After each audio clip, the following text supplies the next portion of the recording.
Hello viewers, welcome to mind game. আজকে আমাদের Indian পলিটির 5th lecture হবে। লাস্ট লেকচারে আমরা কিন্তু 1861 সালের ইন্ডিয়ান কাউন্সিল অ্যাক্ট কমপ্লিট করেছিলাম এবং হাইকোর্ট অ্যাক্ট 1861 সেটাও পড়েছিলাম এবং 3টি হাইকোর্ট কলকাতা, বোম্বে অ্যান্ড মাদ্রাস সেটাও কমপ্লিট করেছিলাম। ওকে, আজকে আমরা পড়ব ইন্ডিয়ান ন্যাশনাল কংগ্রেস এবং কিছু কাউন্সিল অ্যাক্ট, মন্টেমিন্টো অ্যাক্ট এবং মন্টেগু চেমসফোর্ড অ্যাক্ট। ওকে, চলো তাহলে শুরু করি। আমাদের চ্যাপ্টার চলছিল development of constitution. Development of constitution.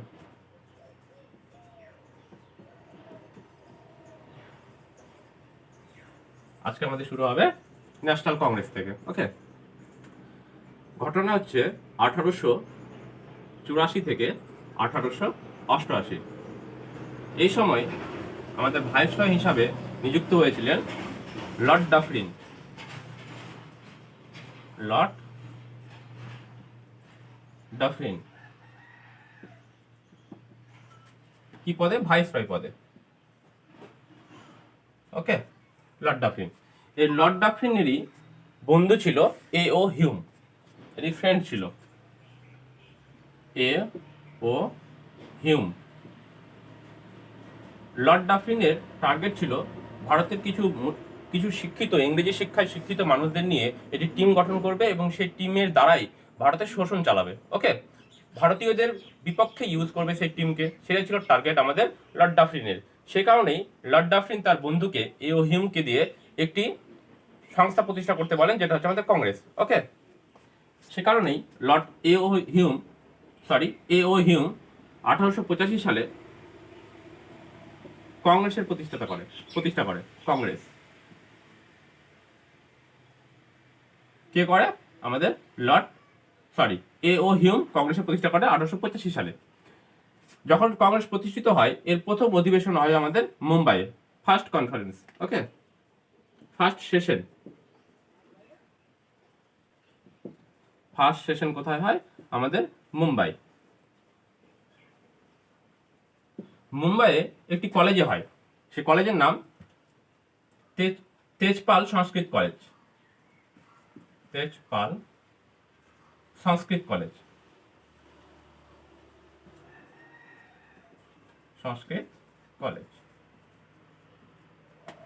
First সেশনে 72 জন মেম্বার পার্টিসিপেট করে। 72 মেম্বার পার্টিসিপেটেড। আর ফার্স্ট সেশনের সভাপতিত্ব করেন, দ্যাট মিনস চেয়ারম্যান, সেটা আমাদের ছিলেন, আমরা প্রত্যেকে জানি, উমেশ চন্দ্র ব্যানার্জি, যাকে আমরা সংক্ষেপে লিখি W.C. ব্যানার্জি। কংগ্রেসে কিন্তু প্রতিষ্ঠিত হয়ে গেল। কিন্তু এই কংগ্রেসই পরবর্তীতে কি হয়? রাজনৈতিক শক্তি রূপে প্রকাশ পেয়ে যায়। পরবর্তীতে আমরা ইতিহাসে এটা পড়ে থাকি যে কংগ্রেস পরে কি হয়ে যায়? রাজনৈতিক শক্তি রূপে প্রকাশ পেয়ে যায় ভারতে। ওকে, নেক্সটে চলে যাই।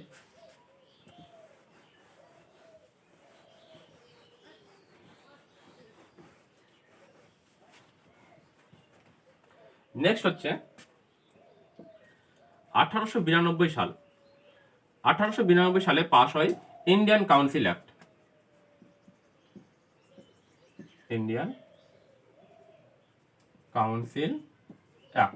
1892 সালে। এই অ্যাক্টের দরুনই ভারতে প্রথম ইলেকশন ওয়ার্ডটা ভারতে আসে। ইলেকশন ওয়ার্ড কিন্তু ভারতে ছিল না। ওকে, ইলেকশন ওয়ার্ড ফার্স্ট টাইম ভারতে আসলো। নেক্সট আমরা এই জায়গায় দেখেছিলাম যে 1833-এ আমাদের একটি লেজিসলেটিভ কাউন্সিল গঠন হয়েছিল 1833-এ। ওকে, তেমনি যেটাকে আমরা বলতাম হচ্ছে বিধান পরিষদ, তেমনি এই অ্যাক্টের দরুন আমাদের একটি বিধানসভা গঠন হয়, যেটাকে আমরা বলি লেজিসলেটিভ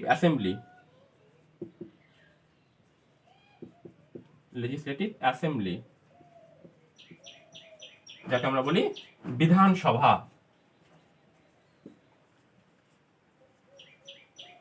আমাদের এই ভোটটা কিন্তু বর্তমানে পশ্চিমবঙ্গে চলছে, বিধানসভার ভোট। ওকে, এই দুটো প্রাবধান কিন্তু এখানে হয়ে যায়। ইলেকশন ওয়ার্ডটা প্রথমে আসে আর লেজিসলেটিভ কাউন্সিল গঠন হয়ে যায়।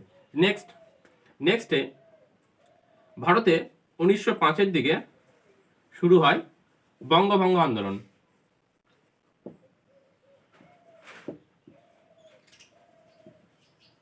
বঙ্গভঙ্গ আন্দোলন। এরই ধরুন 1906-এ প্রতিষ্ঠিত হয়ে যায় আমাদের মুসলিম লীগ।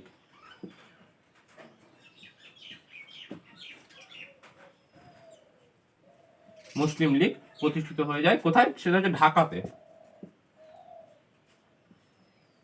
বাংলাদেশের রাজধানী ঢাকা। আমরা প্রত্যেকে জানি the capital of Bangladesh is Dhaka. কে প্রতিষ্ঠিত করে? সেটা হচ্ছে আমাদের আগা খান। আগা খান ফাউন্ডার।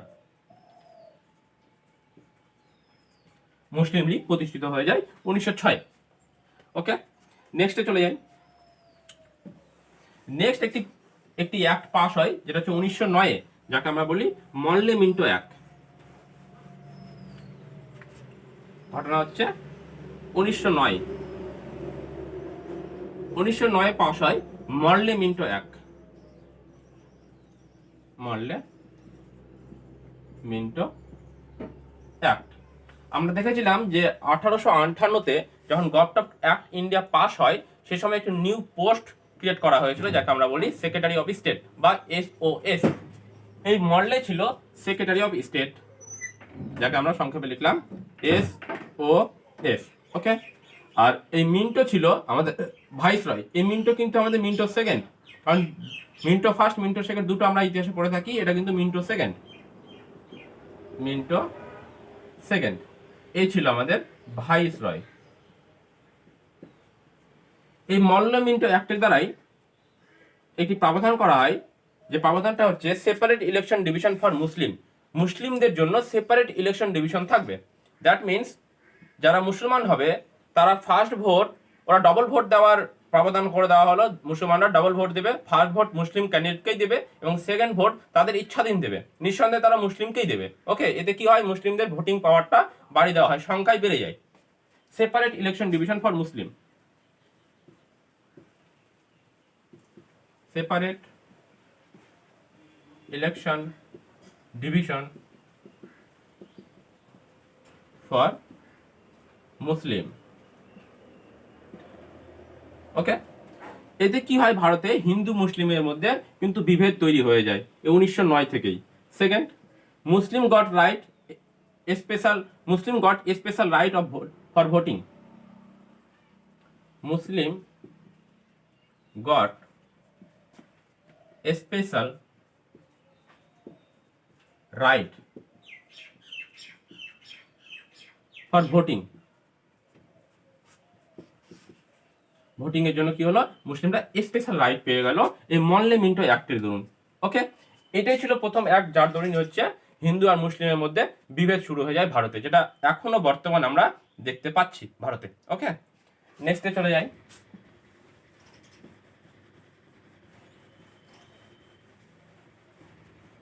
নেক্সট হচ্ছে 1919 একটি অ্যাক্ট পাস হয় যাকে আমরা বলি Montagu Chelmsford act.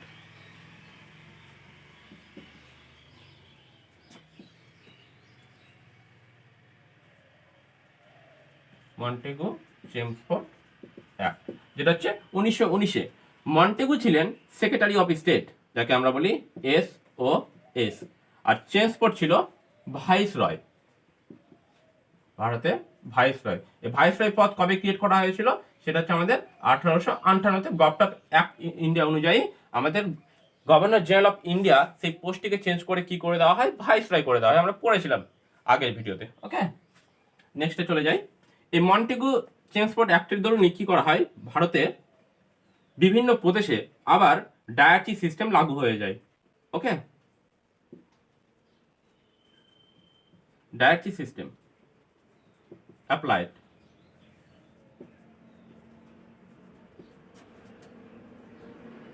ডায়াটি system applied. এই ডায়াটি সিস্টেম চলে 1919 থেকে 1935 পর্যন্ত ডায়াটি সিস্টেমটা চলে। এটা কিন্তু বিভিন্ন প্রদেশে লাগু হয়। এর আগে যখন আমরা পড়েছিলাম 1765 থেকে 1772 যখন আমাদের ডায়াটি সিস্টেম লাগু হয়েছিল, সেটা কিন্তু শুধুমাত্র বেঙ্গলে হয়েছিল।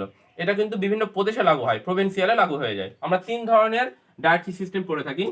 কি কি 3 ধরনের আমি এখানে ছক করে দিচ্ছি। ফার্স্ট 1765 থেকে 1772 পর্যন্ত চলেছিল যেটা হচ্ছে আমাদের বেঙ্গলে। নেক্সট 1919 থেকে 1935 পর্যন্ত এটা বিভিন্ন প্রদেশে প্রভিন্সিয়াল।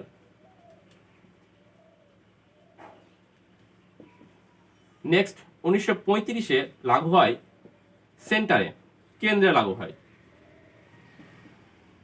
সেন্টার। এই 3 ধরনের ডায়ার্চি সিস্টেম আমরা কিন্তু পড়ে থাকি আমাদের ইতিহাসে। এই ডায়ার্চি সিস্টেম লাগু হয়ে যায় 1919 থেকে 1935 পর্যন্ত চলে ডায়ার্চি সিস্টেম। এই মন্টেগু চেমস্ফোর্ড অ্যাক্টের দরুনই কি হয়ে যায়, আমাদের যে ব্রিটিশ অফিসাররা ছিল, British officer, BRI, British officer, যে ব্রিটিশ অফিসাররা ছিল এদের কিন্তু স্যালারি আমাদের ভারত থেকে দেওয়া হতো। কোন অ্যাক্টের দরুন? সেটা হচ্ছে ফার্স্ট চার্টার অ্যাক্ট 1793 পড়েছিলাম, যে ব্রিটিশ অফিসারদের স্যালারি কোথা থেকে দেওয়া হবে? ভারত থেকে দেওয়া হয়, ব্রিটেন থেকে দেওয়া হবে না। কিন্তু এই অ্যাক্টের দরুন কি করে দেওয়া হয়? তাদের স্যালারি কোথা থেকে দেওয়া হবে? এখন ব্রিটেন থেকে দেওয়া হবে। ওকে, স্যালারি কোথা থেকে দেওয়া হবে? From Britain.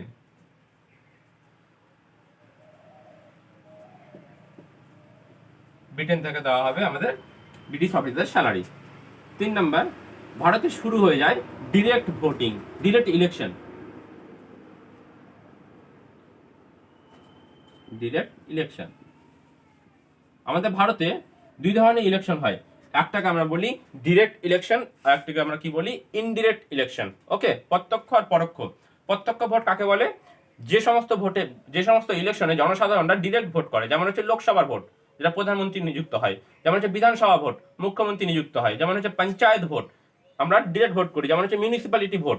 এই 4 ধরনের ভোটে আমরা ডিরেক্ট ভোট করি। কিন্তু প্রেসিডেন্ট ইলেকশন যখন হয় তখন কিন্তু জনসাধারণ ডিরেক্ট ভোট করে না, সেটাকে আমরা বলি ইনডিরেক্ট ভোট। যেমন ভাইস প্রেসিডেন্টের ইলেকশনে কিন্তু জনসাধারণ ডিরেক্ট ভোট করে না। ওকে, এটাকে আমরা কি বলি? Indirect vote. তো ডিরেক্ট ইলেকশন কিন্তু আমাদের এই 1919-এর মন্টেগু চেমস্ফোর্ড অ্যাক্টের দরুন ভারতে শুরু হয়। নেক্সট, এই মন্টেগু চেমস্ফোর্ড অ্যাক্টের দরুনই মহিলারা কিন্তু ভোটিং পাওয়ার পেয়ে যায়। Women goat right two voting. Women goat right to vote. এই ভোটিং এর পাওয়ার কিন্তু ভারতের ওমেনরা 1919-এর মন্টেগু চেমস্ফোর্ড অ্যাক্টের দরুনই পেয়ে যায়। এখান থেকে কোশ্চেন হয়ে থাকে, ওমেন ভোটিং পাওয়ার রাইট প্রথম কোন দেশে লাগু হয়েছিল এবং কত সালে? ওকে, সেটা হচ্ছে আমাদের 19শে সেপ্টেম্বর 1893-এ নিউজিল্যান্ড প্রথম তাদের দেশে মহিলাদের ভোটিং পাওয়ারটা দিয়েছিলেন। নিউজিল্যান্ড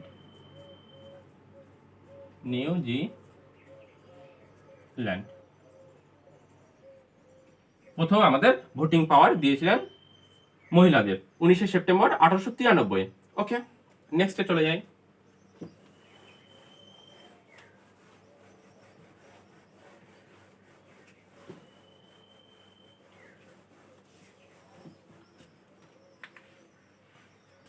নেক্সট পয়েন্ট, ওই মন্টেগু চেমস্ফোর্ড অ্যাক্টেরই নেক্সট পয়েন্ট। ওকে, 1923-এ একটি কমিশন গঠন হয়, যেটাকে আমরা বলি লি কমিশন, লি কমিশন।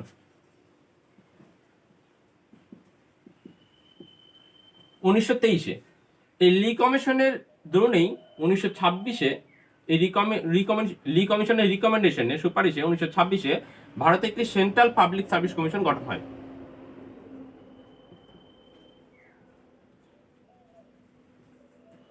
পাবলিক সার্ভিস কমিশন গঠন হয়ে যায় আমাদের ভারতে, সেন্ট্রাল পাবলিক সার্ভিস কমিশন। এই সেন্ট্রাল পাবলিক সার্ভিস কমিশনের ফার্স্ট চেয়ারম্যান ছিলেন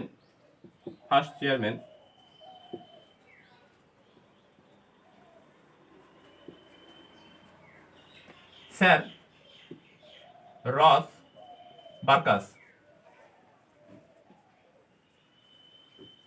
ফার্স্ট চেয়ারম্যান ছিলেন সেন্ট্রাল পাবলিক সার্ভিস কমিশনের। সেটা হচ্ছে 1926-এ গঠন হয় ভারতে, বাই দ্য লি রিকমেন্ডেশন। ওকে, নেক্সটে চলে যাই। 1919-এ মন্টেগু চেমস্ফোর্ড অ্যাক্টের দরুন এটা ডিসাইড করা হয় যে প্রত্যেক 10 বছর পরে, এক কথায় 1919-এর পরে 10 বছর পরেই একটি কমিশন গঠন করা হবে, যে কমিশন কি করবে, ভারতের ডায়াবেটিস সিস্টেম ঠিকঠাকভাবে চলছে কিনা তার উপরে রিপোর্ট তৈরি করবে, যাকে আমরা বলি সাইমন কমিশন। কিন্তু সেটা 10 বছর পরে গঠন হওয়ার কথা ছিল, সেটা হবে আমাদের কথা হলো কত, 1919 সাথে যোগ 10টা যদি আমি অ্যাড করে দিই 1929-এ। কিন্তু 1929-এ ব্রিটেনে ভোট থাকার দরুন 2 বছর আগে সেই কমিশন গঠন হয়ে যায়, সেটা হচ্ছে 1927-এ। ওকে, সাইমন কমিশন 1927-এ গঠন হয়ে যায়, সাইমন কমিশন, সেটা হচ্ছে আমাদের 1927-এ। কিন্তু ভারতে কখন আসলেন, সেটা হচ্ছে 1928-এ। অ্যারাইভড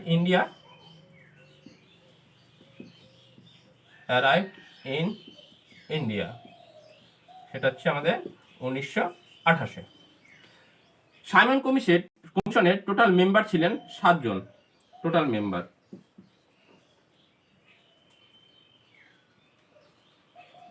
ছিলেন 7। এই 7 জনই ছিল কিন্তু ব্রিটিশার্স, এই 7 জনই ছিল ব্রিটিশ। এখানে কোনো ভারতীয় ছিল না। আর আমাদের ইন্ডিয়ান ন্যাশনাল কংগ্রেস কি করতে শুরু করে দেয়, সাইমন কমিশন বিরোধিতা করতে শুরু করে দেয়। ন্যাশনাল কংগ্রেসের দাবি ছিল যে এই সাইমন কমিশনের মধ্যে একজন ভারতীয়কে রাখতে হবে। ওকে, সে কারণে আমাদের ভারতে কি হয়ে যায়, প্রোটেস্ট শুরু হয়ে যায় সাইমন কমিশনের বিরুদ্ধে। প্রোটেস্টের স্লোগান ছিল Simon go back, Simon go back. এই স্লোগান দিয়ে ভারতে কিন্তু প্রোটেস্ট শুরু হয়ে যায়। এই সাইমন গো ব্যাক এই স্লোগানটি প্রথম দিয়েছিলেন, তার নাম হচ্ছে ইউসুফ মেহের আলী। ইউসুফ মেহের আলী ফার্স্ট কিন্তু এই স্লোগানটা দিয়েছিলেন। আর সাইমন কমিশনের প্রোটেস্টেরই নেতৃত্ব করছিলেন লাহোরে, সেটা হচ্ছে আমাদের পাঞ্জাব কেসরি লালা লাজপত রায়। লাহোরে নেতৃত্ব করছিলেন লালা লাজপত রায়, যাকে আমরা বলি পাঞ্জাব কেসরি লালা লাজপত রায়।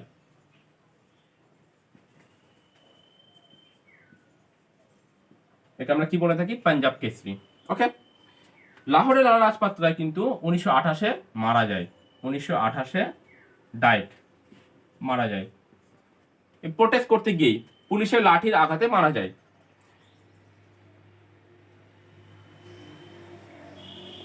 কার আদেশে সেটা লাঠিচার্জ হয়েছিল, সেখানে এখানে প্রশ্ন হয়ে থাকে কোন অফিসার আদেশ দিয়েছিলেন লাঠিচার্জের। ওকে, সেটা হচ্ছে আমাদের জেনারেল স্কট। জেনারেল স্কট, এই জেনারেল স্কটের আদেশেই কিন্তু লাহোরে লাঠিচার্জ হয় এবং সেই লাঠিচার্জে লালা লাজপত রায় আমাদের 1928-এ মারা যায়। আমাদের পাঞ্জাব কেসরি কিন্তু ডায়েট হয়ে যায়। ওকে, নেক্সটে চলে যাই। চারিদিকে এই সাইমন কমিশনের বিরোধিতা হলেও কিছু ব্যক্তি ছিল যারা সাইমন কমিশনকে কিন্তু সাপোর্ট করছিলেন। ওকে, এখানে কোশ্চিনও হয়ে থাকে যে সাইমন কমিশনকে কে সাপোর্ট করেছিলেন, সাপোর্টার কে ছিলেন, সাপোর্টারদের আমাদের পড়তে হবে। সাইমন কমিশনের সাপোর্টার,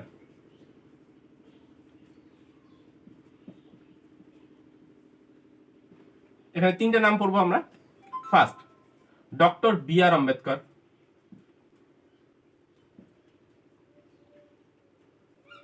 আম্বেদকর। সাইমন কমিশনের সাপোর্ট করেছিলেন। সেকেন্ড, ইউনিয়নিস্ট পার্টি,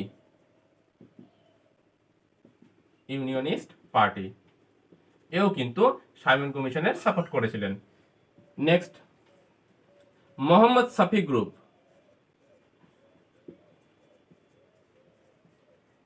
এই গ্রুপটা ছিল কিন্তু মুসলিম লীগেরই একটি গ্রুপ, মুসলিম লীগ, যেটা আমাদের 1906-এ প্রতিষ্ঠিত হয়েছিল ঢাকাতে। কে করেছিলেন, আগা খান। মুসলিম লীগ, মুসলিম লীগেরই একটি গ্রুপ। এই 3টে নাম আমাদেরকে পড়তে হয় যারা হচ্ছে আমাদের সাইমন কমিশনের সাপোর্টার। ওকে, নেক্সট, এই সময় ভারতে সেক্রেটারি অফ স্টেট ছিলেন SOS ছিলেন লর্ড বার্কানহেড।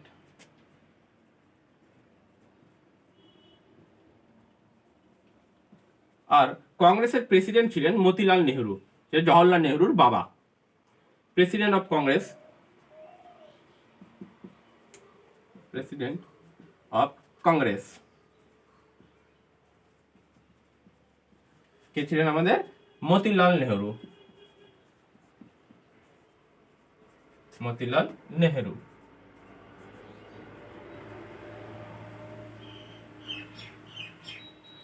এই মতিলাল নেহরু কিন্তু এই সময় ডিমান্ড করে বসে স্বরাজের।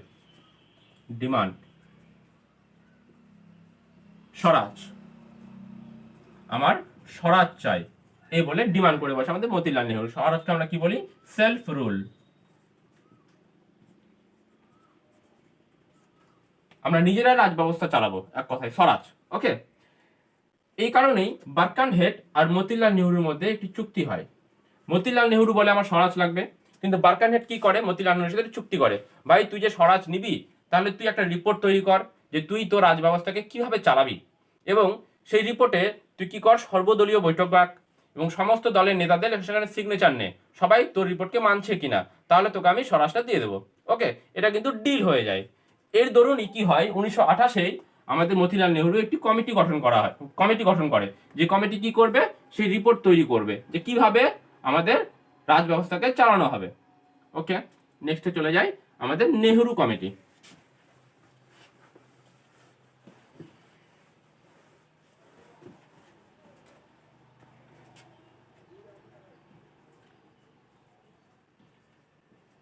নেহরু কমিটি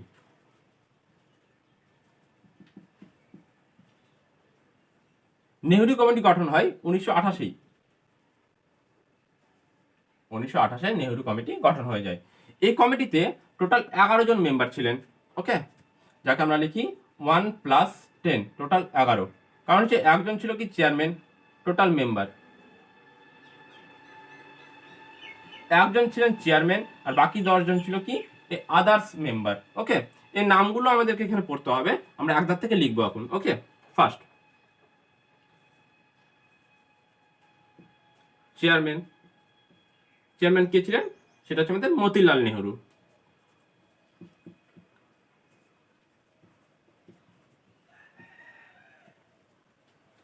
সেকেন্ড, মতিলাল নেহরু কোথা থেকে ছিলেন? কংগ্রেস থেকে।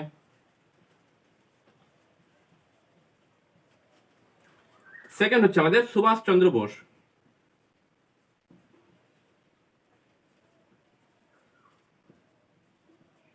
সুভাষচন্দ্র বোস এও কিন্তু ছিল কংগ্রেস থেকে। কংগ্রেস। ওকে, থার্ড, মতিলাল নেহরুর ছেলে যেটা হচ্ছে জওহরলাল নেহরু, সেটাকে আমি লিখলাম JL নেহরু। এও ছিল কোথা থেকে? কংগ্রেস থেকে। 4 নাম্বার, আলী ইমাম। এই ছিল কিন্তু মুসলিম লীগ থেকে। মুসলিম লীগ।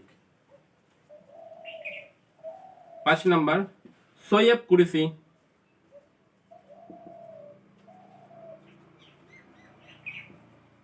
সৈয়দ কুরেশি এ ছিল হচ্ছে আমাদের মুসলিম লীগ থেকে, আমি ডট দিয়ে দিলাম, মুসলিম লীগ। ওকে, 6 নাম্বার, SS আনে। এ ছিল আমাদের হিন্দু মহাসভা থেকে। হিন্দু মহাসভা।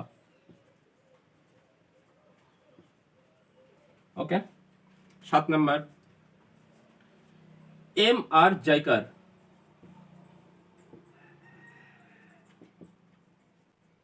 এও ছিল আমাদের হিন্দু মহাসভা থেকে। ওকে, 8 নাম্বার, GR প্রধান। GR প্রধান। ওকে, এ ছিল হরিজন পার্টি থেকে।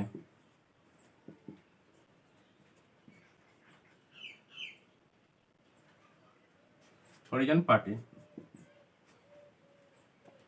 নেক্সট 9 নাম্বার, তেজ বাহাদুর সপ্রু। বাহাদুর সপ্রু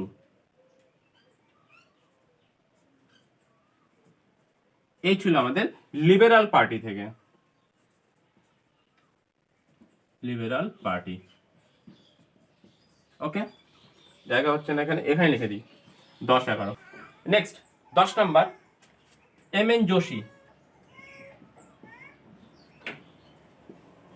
এম এন যোশী এই ছিল আমাদের লেবার পার্টি থেকে।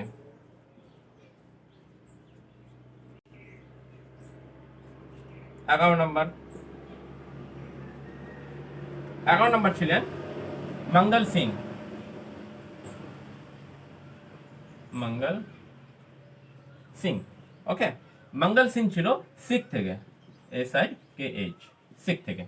এই 11 জন মেম্বার নিয়ে আমাদের নেহেরু কমিটি কিন্তু গঠন হয়ে যায়। এই কমিটি কি করবে? রিপোর্ট তৈরি করবে যে কিভাবে ভারতের রাজ ব্যবস্থাকে চালানো হবে, এবং সেই রিপোর্টে কি করা হবে পরবর্তীতে সর্বদলীয় সম্মতিক্রমে সেটাকে গ্রহণ করা হবে, ওকে। কারণ বারকারহাটের সাথে এটা চুক্তি ছিল। নেক্সট ভিডিওতে আমরা দেখব যে এই কমিটির কি কি প্রপোজাল ছিল এবং 1935 সালে আমাদের গভর্নমেন্ট অফ ইন্ডিয়া অ্যাক্টে কি কি প্রাবধান করা হয় সেগুলো দেখব, ওকে। আজকে এই পর্যন্তই। ভিডিওটি ভালো লাগলে অবশ্যই লাইক করবে, সাবস্ক্রাইব করবে এবং শেয়ার করবে, ওকে। Bye bye.